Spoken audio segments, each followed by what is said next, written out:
আসসালামু আলাইকুম প্রিয় চাকরি প্রত্যাশী ভাই বোন, আশা করি ভালো আছেন, সুস্থ আছেন।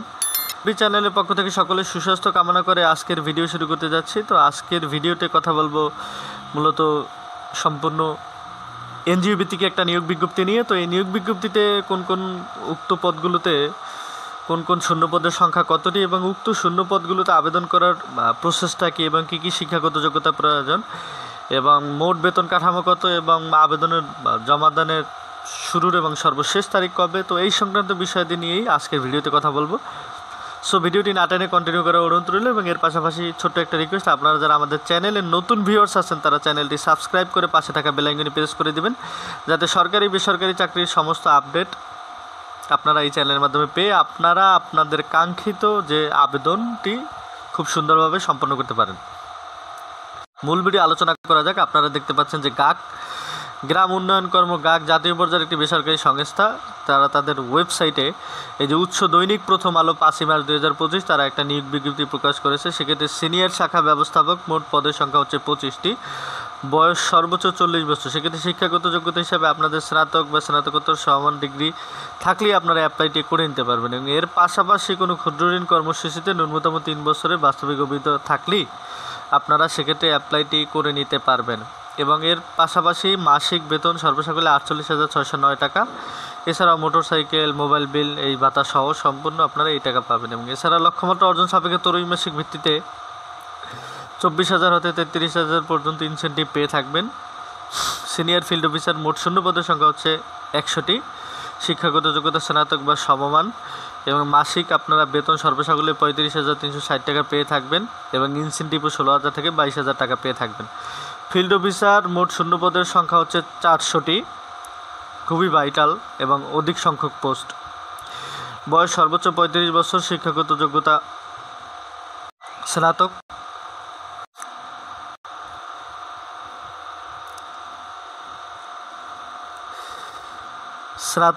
শিক্ষাগত যোগ্যতা স্নাতক বা সমান হলে এবং 6 মাস শিক্ষানবিশকালীন মাসিক বেতন 18,000 টাকা করে পেয়ে থাকবেন এবং মূল্যায়নের ভিত্তিতে শিক্ষানবিশকাল সন্তোষজনক হলে চাকরিতে নিয়মিকরণের পর আপনারা 30,022 টাকা করে বেতন পেয়ে থাকবেন এবং এর পাশাপাশি ত্রৈমাসিক ভিত্তিতে 16,000 থেকে 22,000 পর্যন্ত আপনারা ইনসেন্টিভ পেয়ে থাকবেন এবং ফ্রি একক আবাসন সুবিধাও থাকবে।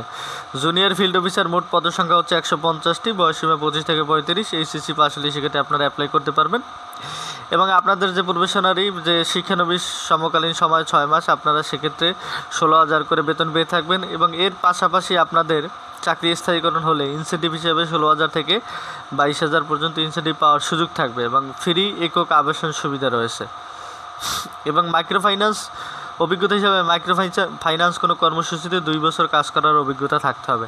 অ্যাসিস্ট্যান্ট অডিট অফিসার, মোট পদসংখ্যা হচ্ছে 10টি, শিক্ষাগত যোগ্যতা যে কোনো বিষয়ে স্নাতকোত্তর ডিগ্রি, তবে এমকম যারা প্রার্থী আছেন তাদেরকে অগ্রাধিকার দেওয়া হবে। 6 মাস শিক্ষানবিশকালীন সময় মাসিক বেতন 18,000 টাকা এবং কোম্পানির চাকরি স্থায়ী হলে 20,443 টাকা করে বেতন পেয়ে থাকবেন। তো অ্যাসিস্ট্যান্ট অ্যাকাউন্ট অফিসার, মোট শূন্যপদের সংখ্যা হচ্ছে 50টি, বয়স হচ্ছে 35 বছর, শিক্ষাগত যোগ্যতা ন্যূনতম বিকম বা বিবিএস। তো সেক্ষেত্রে আপনার 6 মাস শিক্ষানবিশকালীন মাসিক যে বেতন 18,000 পর্যন্ত পেয়ে থাকবেন এবং ত্রৈমাসিক ভিত্তিতে যখন আপনার চাকরি স্থায়ীকরণ হয়ে যাবে 16,000 থেকে 22,000 পর্যন্ত ইনসেন্টিভ পেয়ে থাকবেন এবং চাকরি স্থায়ী হওয়ার পরে যে মাসিক বেতন সর্বসাকুল্যে 25,522 টাকা, এর মধ্যে মোবাইল বিল, লাঞ্চ ভাতা, হার্ডশিপ ভাতা, অন্যান্য ভাতা সহ।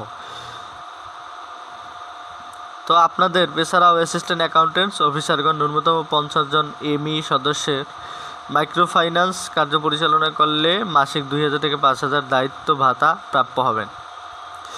তো প্রার্থীকে অবশ্যই মোটরসাইকেল চালনায় পারদর্শী হতে হবে এবং কম্পিউটারের বেসিক ধারণা বা ইন্টারনেট ব্যবহার সম্পর্কে বেসিক ধারণা থাকতে হবে এবং আগ্রহী প্রার্থীগণ আগামী 10ই এপ্রিল 2025 তারিখের মধ্যে 2 কপি পাসপোর্ট সাইজের রঙিন ছবি, পূর্ণ জীবন বৃত্তান্ত এবং মোবাইল নাম্বার, শিক্ষাগত যোগ্যতা এবং জাতীয় পরিচয়পত্রের সত্যায়িত কপি, অভিজ্ঞতা, উচ্চতা, ওজন পূর্বক 2 জন পরিচয় প্রদানকারীর আত্মীয় নন এমন 2 জন ব্যক্তি হতে হবে অবশ্যই। সেক্ষেত্রে আপনারা এই যে গাক প্রধান কার্যালয়, গাক টাওয়ার, বনানী, বগুড়া, নিজ জেলা এবং পরীক্ষার কেন্দ্রের নাম উল্লেখপূর্বক কোঅর্ডিনেটর মানব সম্পদ বিভাগ, গাক উক্ত ঠিকানায় পাঠিয়ে দিবেন। বিশেষ দ্রষ্টব্য হচ্ছে ঢাকা, চট্টগ্রাম, ময়মনসিংহ, সিলেট, খুলনা বিভাগে কাজ করতে আগ্রহী প্রার্থীগণ নিয়োগের ক্ষেত্রে অগ্রাধিকার পাবেন। আমি আবারও বলছি, ঢাকা, চট্টগ্রাম, ময়মনসিংহ, সিলেট ও খুলনা বিভাগে কাজ করতে আগ্রহী এবং এরূপ প্রার্থীগণ নিয়োগের ক্ষেত্রে অগ্রাধিকার পাবেন। বাছাইকৃত প্রার্থীদের নিয়োগ পরীক্ষা যশোর, মাগুরা, কুমিল্লা, ঢাকা ও বগুড়ায় অনুষ্ঠিত হবে এবং এছাড়াও আরও বিস্তারিত জানতে তাদের ওয়েবসাইটে ঠিকানা দেওয়া আছে এবং ফেসবুক পেজের ঠিকানা দেওয়া আছে, এগুলো ভিজিট করলে আপনারা পূর্ণাঙ্গ তথ্য পেয়ে যাবেন। এই ছিল আজকের ভিডিওটি ভালো লেগে থাকলে এবং নিয়োগ সংক্রান্ত আরও বিস্তারিত তথ্য জানার থাকলে, কোনো প্রশ্ন জিজ্ঞাসা থাকলে আপনারা আমাদের কমেন্ট বক্সে কমেন্ট করতে পারেন, আমরা রিপ্লাই দেওয়ার চেষ্টা করব। ধন্যবাদ সকলকে।